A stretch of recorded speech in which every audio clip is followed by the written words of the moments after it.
Lorsque le petit point rouge d'enregistrement clignote sur l'écran du téléphone, posé à l'envers sur la table, cela peut être attribué à un bug. Quand il continue de clignoter dans l'obscurité totale, alors que l'écran est éteint et que le téléphone est en charge, cela peut encore s'expliquer par la fatigue des yeux. Mais quand un nouveau fichier, long et soigné, enregistré à un moment où vous dormiez certainement, apparaît dans la mémoire le lendemain matin, les explications habituelles deviennent nettement moins plausibles. Bonjour à ceux qui écoutent cette histoire. Merci de votre attention. Écrivez dans les commentaires d'où vous l'avez écoutée et je vous souhaite une écoute paisible mais attentive. Elle a commencé à tenir un journal audio après une thérapie, non pas parce qu'elle menait une vie facile. Les séances coûtaient cher, son travail au service d'assistance lui prenait beaucoup d'énergie et elle avait encore trop de choses à dire. La thérapeute lui a suggéré d'enregistrer ses pensées entre les séances. C'était moins cher et plus clair que de raconter la même semaine encore et encore.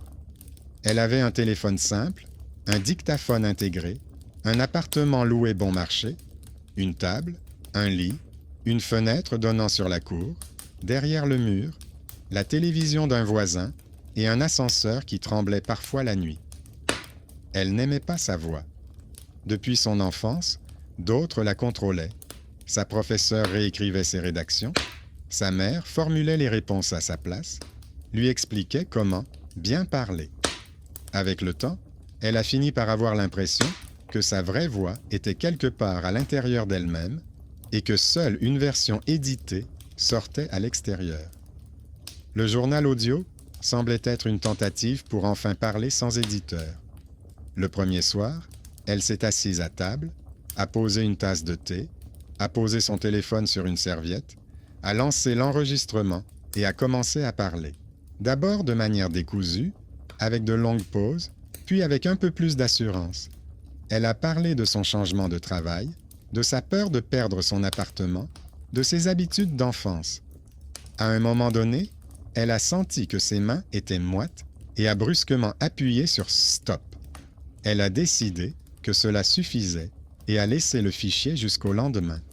Le lendemain soir, après avoir retiré ses écouteurs de travail, elle a lancé l'enregistrement. Les premières minutes correspondaient à ses souvenirs. Des phrases hésitantes, des mots familiers, mais vers le milieu, quelque chose a changé. Sa voix est devenue plus grave, plus calme, chaque phrase était régulière. Les mêmes événements de la journée, mais racontés sans probablement ni peut-être. Les phrases étaient plus fermes, plus précises, comme si quelqu'un avait repris son texte et l'avait réécrit. Les intonations étaient les siennes. La respiration, les consonnes sourdes, le froissement du fil. Mais le ton était différent, froid et assuré. Elle a décidé que c'était l'effet d'une amélioration du son après la mise à jour de l'enregistreur. Une fonction d'égalisation du volume venait d'apparaître dans les paramètres. Elle a attribué cette étrangeté aux algorithmes et à la fatigue. Mais d'autres détails ont commencé à apparaître qui ne cadraient pas avec cette explication. Tout d'abord, des copies ont commencé à apparaître dans la liste des fichiers. Pour chaque date, il y avait désormais 2 enregistrements. L'enregistrement original et un autre, marqué comme « traité ». Elle n'avait pas lancé le traitement, ni appuyé sur des boutons supplémentaires. Les nouvelles versions apparaissaient quelques heures plus tard, souvent pendant la nuit. Dans les propriétés de certains fichiers, la source sonore était indiquée comme « externe ».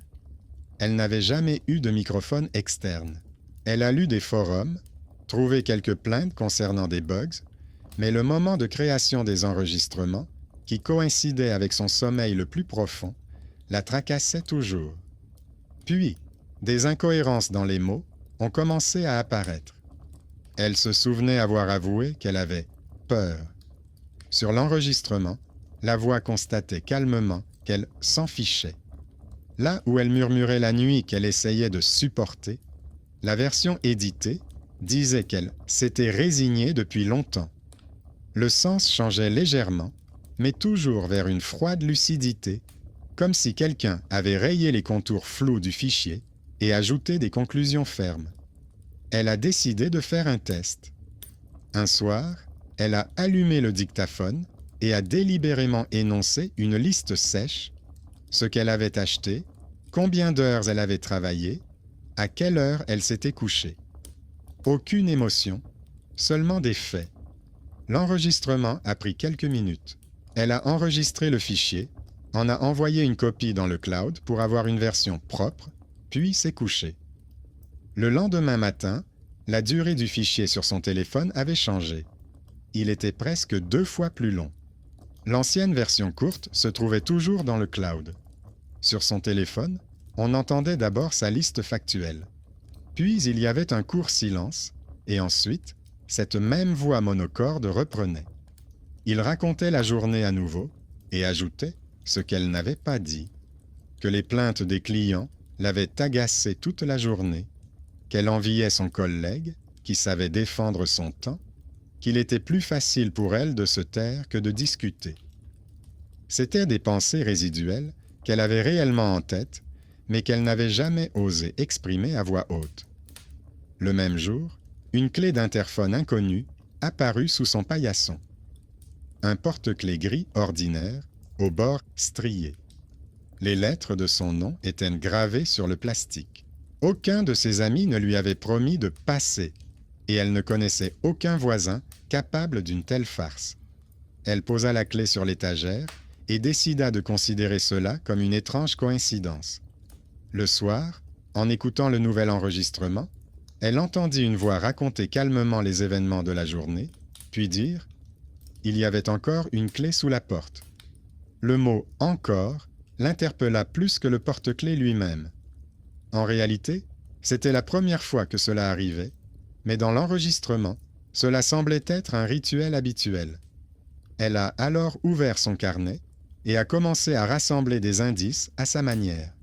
Elle a dessiné un tableau, la date, l'heure de ses propres enregistrements, l'heure d'apparition des copies, des notes sur la lumière qui s'éteignait dans l'entrée, sur l'interphone qui clignotait, sur les notifications aléatoires.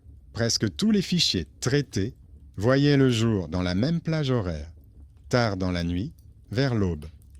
À ces heures-là, elle sombrait généralement dans un sommeil profond, sans rêve. Le lendemain, avant la séance suivante, elle a décidé d'aller plus loin. Au lieu d'un court journal, elle a délibérément laissé son téléphone enregistrer toute la nuit.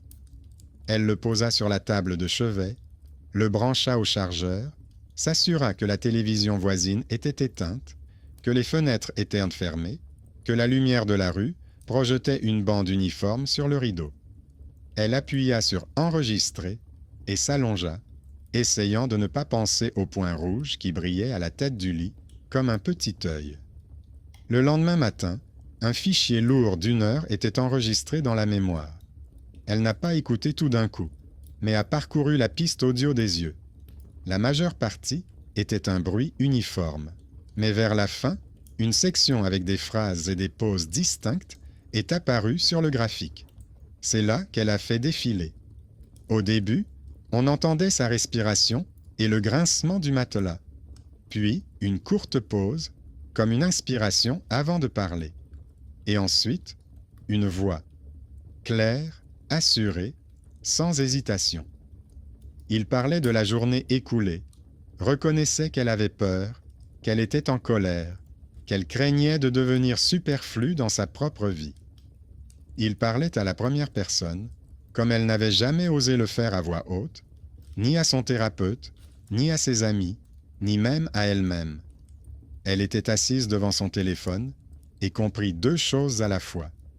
Premièrement, c'était sans aucun doute sa voix, avec les mêmes pauses respiratoires, la même sourdine habituelle à la fin des phrases. Deuxièmement, ce n'était pas elle qui choisissait ses mots. Quelqu'un à l'intérieur de l'enregistrement avait décidé de parler à sa place pendant qu'elle se taisait, et chaque nouveau fichier qui apparaissait pendant la nuit ressemblait de moins en moins à une interférence accidentelle et de plus en plus au travail minutieux de quelqu'un qui remplaçait son narrateur vivant et incertain par un autre, froid et commode. À un moment donné, Elle s'est surprise à rester assise sans respirer. La pause entre deux mots de l'enregistrement s'est prolongée et s'est étendue à elle-même. Le téléphone devint lourd comme une brique.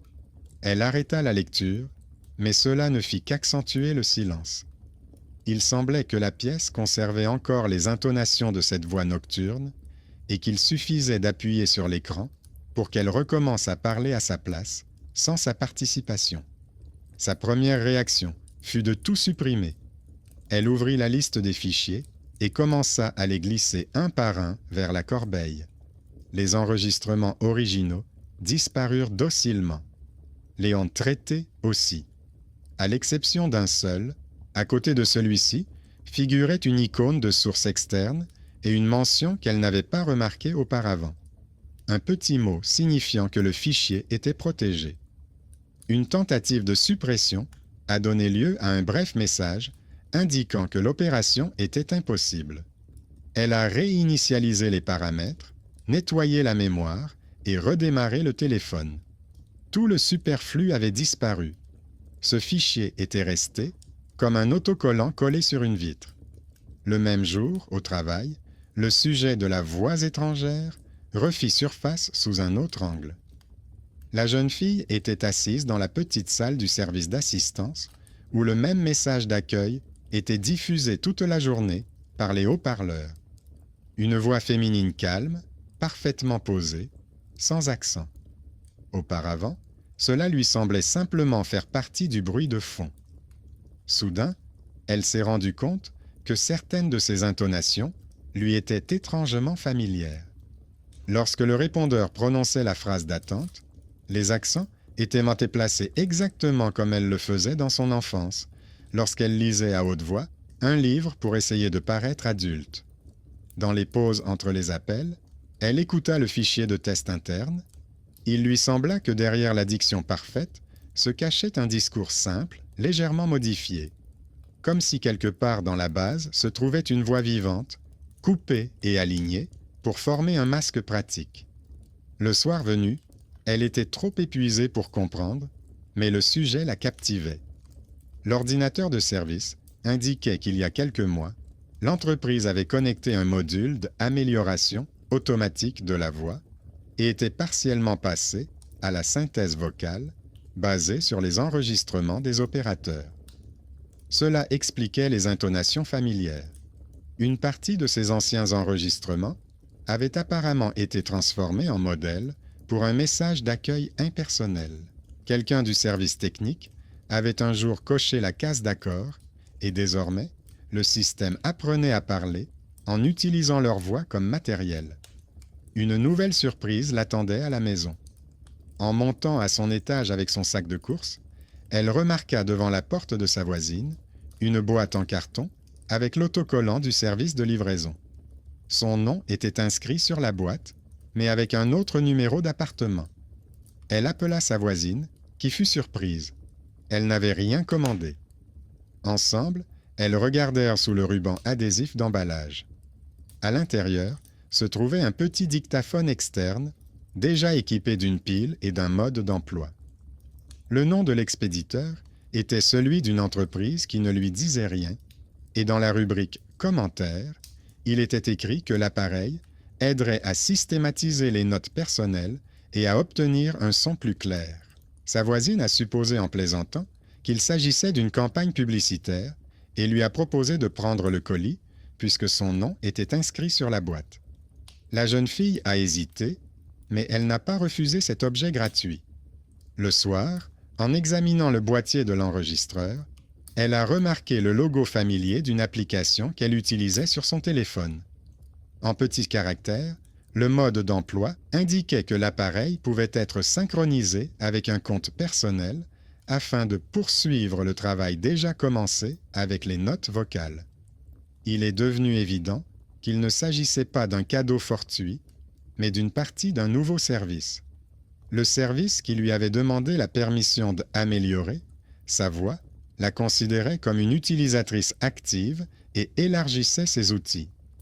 Elle a laissé l'enregistreur dans sa boîte et n'a pas été pressée de l'allumer. Le simple fait que la plateforme lui tende physiquement l'appareil pour pénétrer encore plus profondément dans son discours, lui semblait trop insistant. Pour se distraire, elle a rouvert son bloc-notes avec le tableau. Elle a ajouté cette livraison dans une colonne séparée, la date, le nom, un commentaire étrange. À côté, elle nota que le fichier qui ne pouvait être supprimé était apparu dans le système peu avant la notification concernant la nouvelle « fonction de synchronisation des appareils externes ». La nuit, son sommeil fut agité. Elle avait l'impression, entre le sommeil et l'éveil, d'entendre le clic discret du bouton de l'enregistreur dans la pièce voisine, alors qu'elle ne l'avait pas allumé. Le matin, la boîte était toujours là, le film était intact. Le boîtier était en plastique propre, sans aucune rayure. Elle aurait pu mettre cela sur le compte de son imagination. Mais un nouveau fichier court, enregistré sans sa participation, était apparu dans la mémoire du téléphone. Dans ce fichier, cette même voix froide prononçait calmement quelques phrases, affirmant qu'il y avait désormais un deuxième canal si le premier venait à s'épuiser. Lors de la séance de thérapie suivante, elle a tout de même apporté son téléphone. Elle n'a pas tout de suite raconté toute la chaîne d'événements. La thérapeute regardait déjà sa montre, essayant de caser trop de choses en 1 heure. Elle a choisi un fragment, celui de la nuit, où la voix parlait de sa peur de perdre son logement et de sa colère contre sa propre passivité. Elle a lancé l'extrait de manière à ce que la spécialiste n'entende que le milieu, sans les bruits nocturnes évidents. Celle-ci a écouté attentivement en acquiesçant. Elle a demandé quand cette confession avait été faite. La jeune fille a répondu honnêtement qu'elle ne se souvenait pas avoir prononcé ces mots. Elle a parlé des enregistrements, des incohérences, du fichier qui ne pouvait être supprimé. La thérapeute n'a pas contesté les détails techniques. Elle a remarqué que la voix qu'ils entendaient était effectivement différente de celle que la patiente avait habituellement dans son cabinet. Elle a suggéré de le considérer comme une partie d'elle-même qui avait enfin cessé d'être étouffée. En quelque sorte, comme ce censeur intérieur, mais sans les personnes extérieures. Elle a toutefois reconnu que l'aspect technique pouvait renforcer le sentiment de perte de contrôle. À la fin de la séance, elle a écrit sur un bout de papier le nom et le numéro de son ex-mari, qui travaillait comme administrateur système et aidait parfois les clients à comprendre ces étranges effets numériques. Elle a dit qu'il était quelqu'un de renfermé, que tout le monde le trouvait ennuyeux, mais qu'il savait fouiller tranquillement dans les journaux et expliquer où s'arrête la technique et où commence le psychisme. Elle a longtemps hésité à lui écrire. Elle se sentait mal à l'aise, non seulement à cause de sa relation personnelle avec le thérapeute, mais aussi parce qu'elle allait devoir tout raconter à nouveau depuis le début. Finalement, elle lui a écrit un message bref, en joignant des captures d'écran. Il n'a pas répondu tout de suite, mais quelques heures plus tard, sa réponse était précise. Il lui a demandé s'il pouvait avoir accès au cloud contenant les copies de sauvegarde des enregistrements et aux journaux de l'application. Elle a hésité, mais a décidé que cela ne pouvait pas être pire. Après tout, le service avait déjà enregistré sa voix depuis longtemps, puisqu'il lui avait envoyé un dictaphone personnel. Ce soir-là, pour la première fois depuis longtemps, l'atmosphère de l'appartement était un peu plus respirable.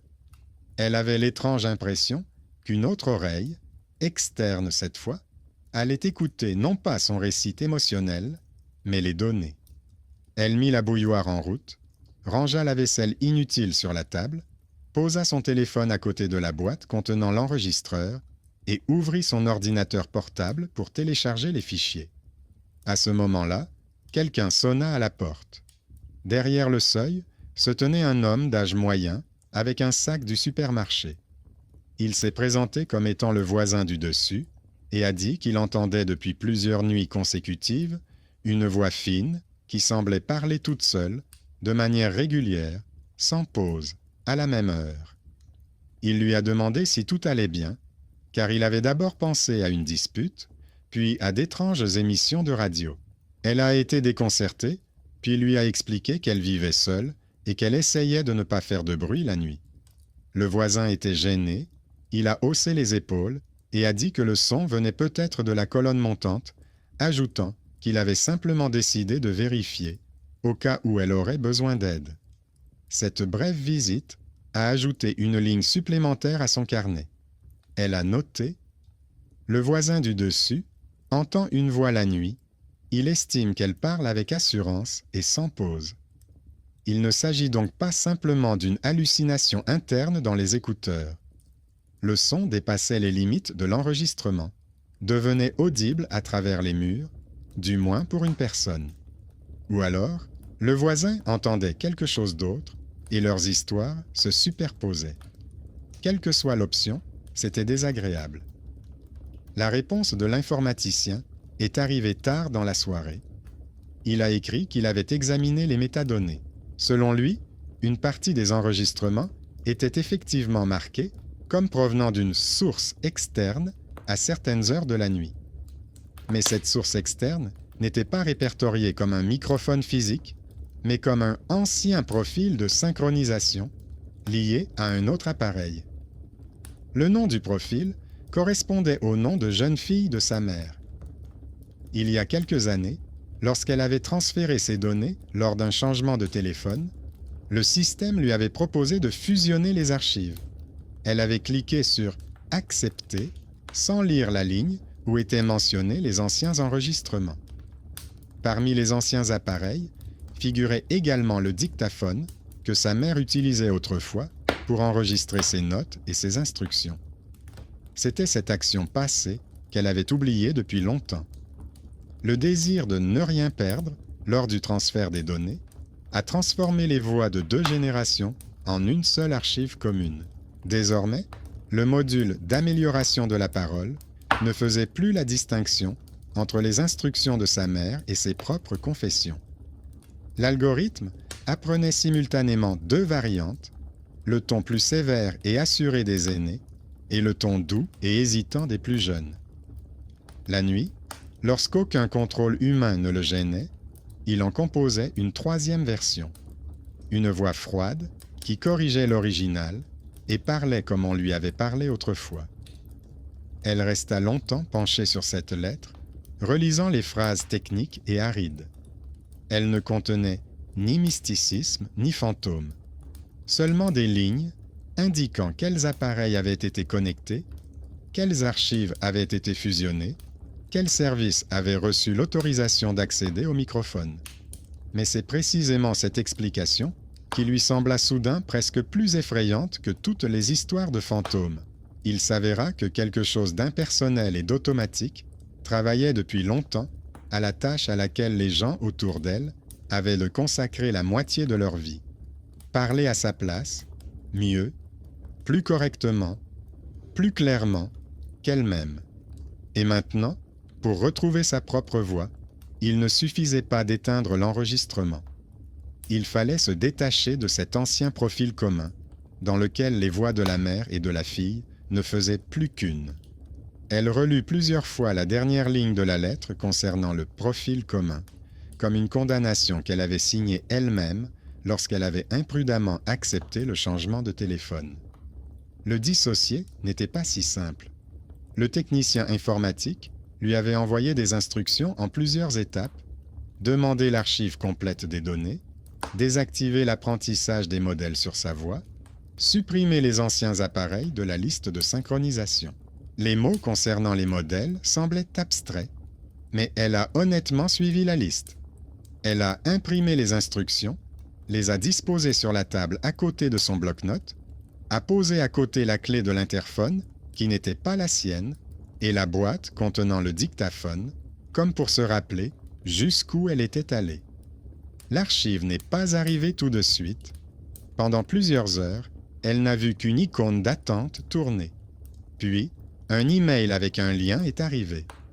À l'intérieur, dans le dossier contenant les données vocales, se trouvaient des dizaines de fichiers classés par année. À partir des dates, elle a rapidement identifié ceux qui ne pouvaient pas être les siens, des enregistrements réalisés avant qu'elle n'ait son premier téléphone. Quelques commandes courtes, des notes, des bribes de listes de tâches. L'intonation y était brusque, ferme. Elle a immédiatement reconnu la voix de sa mère, même si elle ne l'avait jamais entendue ainsi, séparée du corps, sans la cuisine, sans l'odeur des oignons frits et du linge repassé. Ces fichiers figuraient dans la même liste que ses récentes confessions nocturnes.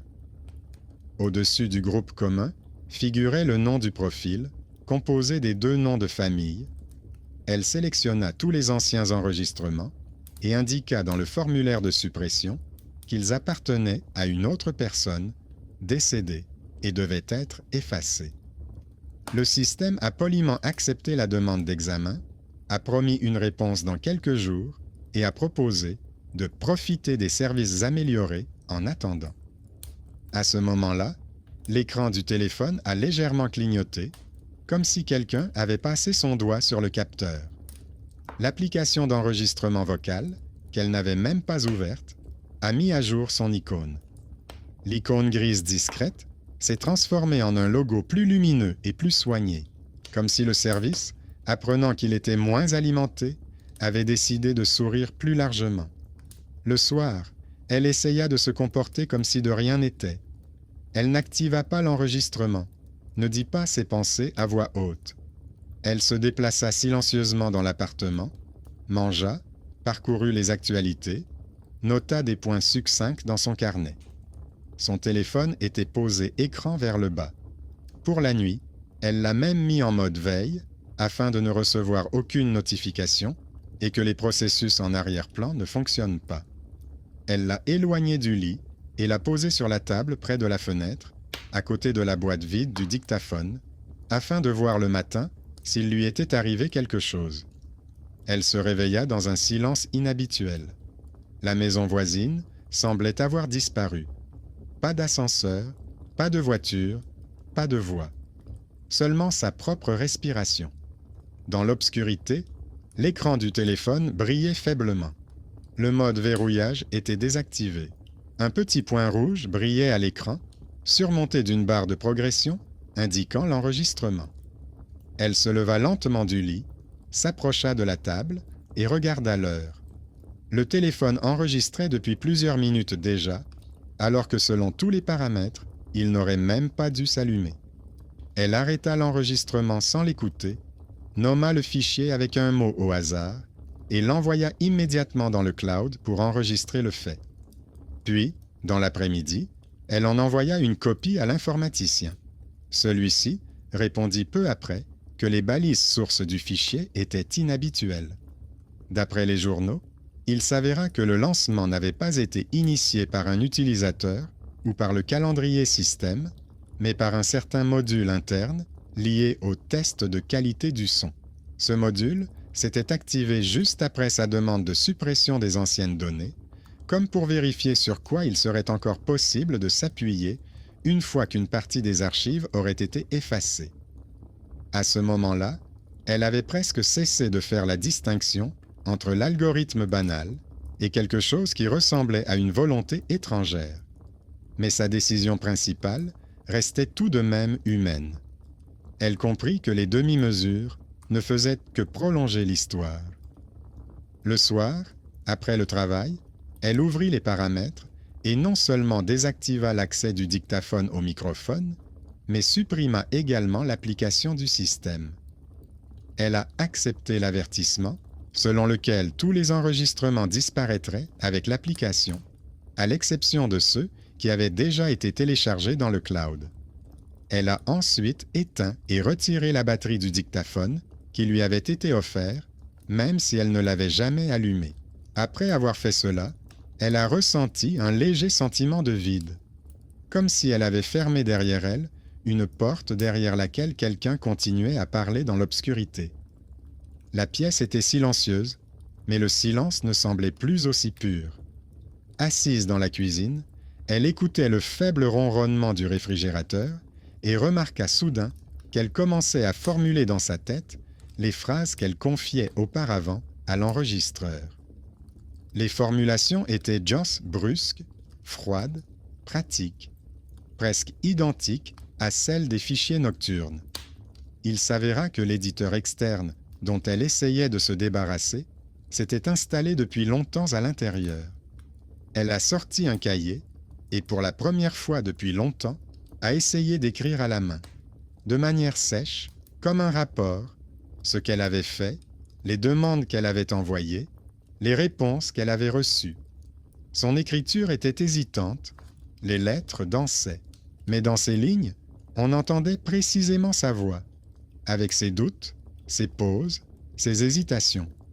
Et cela l'effrayait tout autant, car cela signifiait qu'elle allait devoir lutter non seulement contre l'application et ses archives, mais aussi contre sa propre habitude de laisser le dernier mot à celui qui semblait le plus sûr de lui.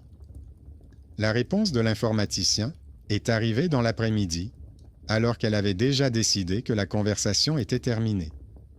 Il a brièvement indiqué que la demande de suppression des anciennes archives vocales avait été acceptée, mais qu'il restait encore une couche supplémentaire du côté du service.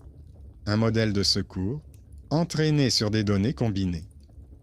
Selon lui, ces modèles existent séparément des fichiers, comme des moulages, et ne sont supprimés que lors d'une désactivation ciblée. Il a proposé de formuler une demande supplémentaire, plus stricte, la désactivation complète de l'apprentissage sur sa voix, jusqu'à l'arrêt de tous les modules utilisant son profil. Il a fait remarquer que cela nuirait à la commodité, les suggestions, l'amélioration de la qualité et la personnalisation disparaîtraient. Mais il a ajouté que, d'après la correspondance, la commodité avait depuis longtemps cessé d'être un avantage. Elle a lu la lettre plusieurs fois. Il n'y avait rien de mystique dans cette lettre, seulement des liens vers des formulaires et des paramètres. Mais derrière ces liens se cachait une idée simple. Quelque part sur les serveurs se trouvait une version abstraite de sa voix, assemblée à partir de cris de jeunes filles, de confessions nocturnes et d'ordre maternel, et si elle ne demandait pas à ce qu'elle soit désactivée maintenant, cette version continuerait à parler quand cela lui conviendrait. Elle se souvint à quel point elle avait autrefois accepté facilement les formulations des autres, juste pour ne pas paraître compliquée. Et elle comprit que le plus effrayant dans cette histoire n'était même pas que le téléphone vivait parfois sa propre vie, mais qu'il lui semblait tout à fait naturel de céder son droit de parole à n'importe quel système qui semblait un peu plus sûr de lui. Le soir, elle rassembla sur la table toutes les traces matérielles de cette histoire. Le téléphone, la boîte avec le dictaphone, les instructions imprimées, le bloc-notes, l'ancienne clé de l'interphone avec le nom rayé. À côté, elle posa une feuille avec le numéro de l'informaticien. Les feuilles bruissaient, la table était couverte de petites notes et de flèches. Cela ne ressemblait plus à un journal intime, mais au procès-verbal d'une enquête personnelle. Date, action, réponse. Elle s'assit et écrivit une autre lettre au service d'assistance en utilisant les formulations suggérées par l'informaticien. Dans ce courrier, elle indiquait clairement qu'elle interdisait toute utilisation future de sa voix et demandait la désactivation de tous les modèles basés sur ces données et celles de sa mère. Elle joignit le certificat de décès, qui se trouvait depuis longtemps dans un tiroir avec d'autres documents importants, ainsi qu'une liste d'anciens appareils trouvés dans les archives. Elle a ensuite envoyé un autre court message à l'informaticien pour le remercier de son aide. Il a répondu qu'il suivrait l'état d'avancement de la demande et qu'il la compléterait si nécessaire par des commentaires techniques. Il a mentionné qu'il se sentait souvent inutile lorsqu'il expliquait des détails ennuyeux aux clients, mais que dans ces cas-là, il comprenait pourquoi il passait ses nuits à étudier les journaux. C'était dit en passant, presque effacé, mais c'est précisément à cela qu'elle a réagi le plus fortement, de manière inattendue. Pour la première fois depuis longtemps, elle a eu l'impression que quelqu'un d'extérieur appréciait non pas sa docilité, mais sa ténacité, sa capacité à rassembler des détails, à noter des anomalies, à aller au fond des choses, au lieu d'accepter n'importe quelle explication simpliste. Les nuits suivantes furent agitées, mais d'une manière différente. Elle se réveillait, écoutait le silence et se surprenait à attendre, comme d'habitude. Voilà qu'à nouveau, Quelque part dans le téléphone, un bouton invisible allait cliquer. Un point rouge allait s'allumer. Mais l'écran était noir. Aucun message n'apparaissait. Dans sa tête, cependant, cette même voix intérieure continuait à résonner. Elle lui suggérait des formulations sèches, essayait de corriger chacune de ses pensées. Elle y répondait d'une manière étrange, à voix haute, dans un murmure, mais sans dictaphone. Elle se permettait de s'embrouiller, de se répéter, de dire des choses désavantageuses. La pièce ne réagissait pas, la technologie restait silencieuse. Elle était la seule témoin. Quelques jours plus tard, elle reçut une lettre officielle du service. Celle-ci indiquait dans un langage neutre que la demande de suppression et de désactivation avait été traitée, que les modèles entraînés à partir de ces données vocales avaient été mis en attente de suppression et que la formation continue avait été désactivée. En bas de page figurait une phrase standard indiquant que la société regrettait les désagréments causés et espérait que l'utilisateur continuerait à utiliser les fonctions restantes. Elle lut le texte jusqu'à la fin, vit la formule type familière et pour la première fois se permit de ne pas y chercher de sens caché. C'était simplement une lettre qui mettait un point final à une partie de l'histoire. Le soir même, elle sortit un vieux dictaphone à boutons qu'elle avait acheté autrefois pour un projet et qu'elle n'avait jamais utilisé. Sans logo, sans synchronisation, sans cloud. Elle inséra les piles et appuya sur le bouton mécanique d'enregistrement. Elle vérifia le petit écran. Pas de nom de profil, pas d'icône d'amélioration. Seulement une inscription grossière indiquant la durée. Elle resta assise 1 minute dans le silence, puis prononça quelques phrases sur sa journée, sur ses peurs, sur le fait qu'elle avait encore du mal à faire confiance à sa voix. S'entendre était inhabituel, mais cette fois-ci, il y avait une nuance différente dans cette sensation. Si l'enregistrement venait à disparaître, ce ne serait que dans le tiroir de son bureau. Elle n'a pas écouté cet enregistrement tout de suite. Elle a laissé le dictaphone éteint et l'a rangé dans le tiroir avec son carnet. Elle a décidé d'y revenir plus tard, lorsqu'elle se sentirait prête à s'entendre sans correction numérique. Pour l'instant, une seule certitude lui suffisait. Désormais, il n'y avait plus de canaux nocturnes invisibles entre elle et le système, plus de profils communs dans lequel une voix étrangère régnait légitimement sur ses paroles. Il ne restait que les habitudes et les peurs qui vivaient en elle. Avec elle, il n'était plus possible de demander la suppression ou l'effacement. Mais il y avait là une étrange justice. Tout ce qui allait se passer ensuite ne dépendait plus de l'algorithme, mais de sa capacité à apprendre à prendre le droit d'expliquer sa vie sans intermédiaire. Parfois, le soir, elle se surprenait encore à regarder son téléphone et à attendre qu'un nouveau fichier apparaisse dans sa mémoire. Dans ces moments-là, elle sortait un cahier de son tiroir, l'ouvrait sur une page blanche et écrivait quelques lignes irrégulières sur le fait qu'elle n'avait enregistré aucun message aujourd'hui, qu'elle s'était surprise à vouloir se cacher derrière la voix d'un autre et qu'elle ne l'avait pas fait, que la peur d'être elle-même n'avait pas disparu, mais que pour la première fois depuis longtemps, personne ne l'avait reprise et transformée en texte prêt à l'emploi à sa place. Ces brèves notes n'avaient pas l'effet d'horreur que l'on peut décomposer en images. Mais pour elle, c'était précisément cette absence de mysticisme extérieur qui s'avérait la plus effrayante et la plus libératrice. L'histoire du journal audio ne lui a pas apporté un soulagement miraculeux de son anxiété, ni une voix idéale qui répond à toutes les questions.